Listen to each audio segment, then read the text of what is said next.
pull this down first, okay? Cool. Yeah.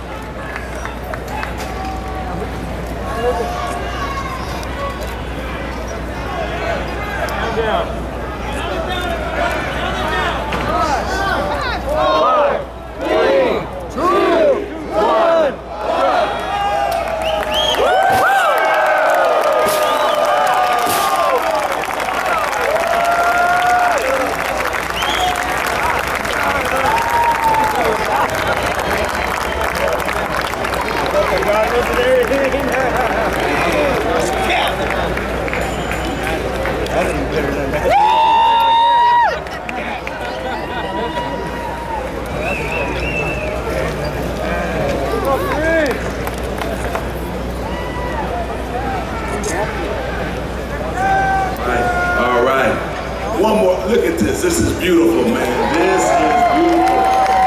I can't hear you. Come on now. This is beautiful. This is the real captain. So, without further ado, I want everybody to stand up. The man of the hour, Kareem Abdul-Jabbar.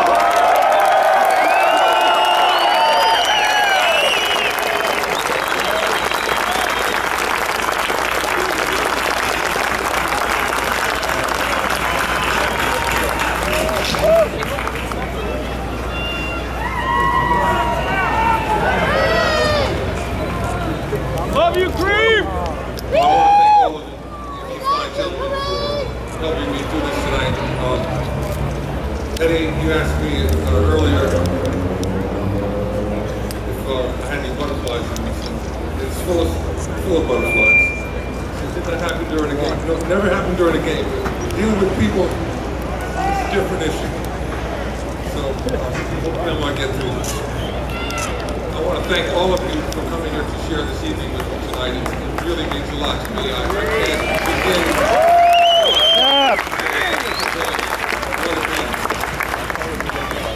When I was a kid growing up in New York, very often they would show film of great Lou Gehrig and his last speech before he had to retire due to Lou Gehrig's disease. And he always spoke about being the luckiest man in the world. And, you know, as a young person at that time, I didn't understand what that meant. But having lived my life and having had the wonderful experiences that I've had in basketball, I can understand now what a man like Lou Gehrig would mean when he would say that he was the luckiest man in the world. I get it. When you're fortunate enough to be honored in this way, it's a very humbling experience. The first thing I've thought about is the fact that I could not have made it to this point without a lot of help. So I want to acknowledge some of the people who have made this moment possible. You're the man, Kareem. First and foremost, I want to thank my parents who encouraged me and did whatever they could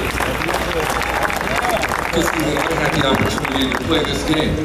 And it's just an incredible game. Of course, another thing that I've shared with Eddie all the time, my first ambition was to be a baseball player. I wanted to play for the Brooklyn Dodgers like one of my heroes, Bill Sharma, but I never got that opportunity. Fortunately for everybody, all batters that I would have hit would have probably sued me, so I made it through that.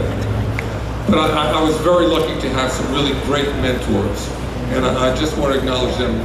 First and foremost, my grade school coach, Farrell Hopkins.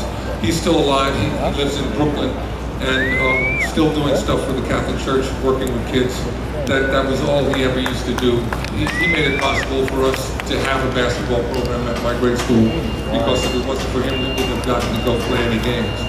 I remember one time he took us to play some games in Harlem, and for all of you know, Harlem, when I was a kid, was a very tough neighborhood, and the neighborhood that I lived in, which was not Harlem, the parents would have lost their minds if they had known that their kids were going to Harlem to play basketball.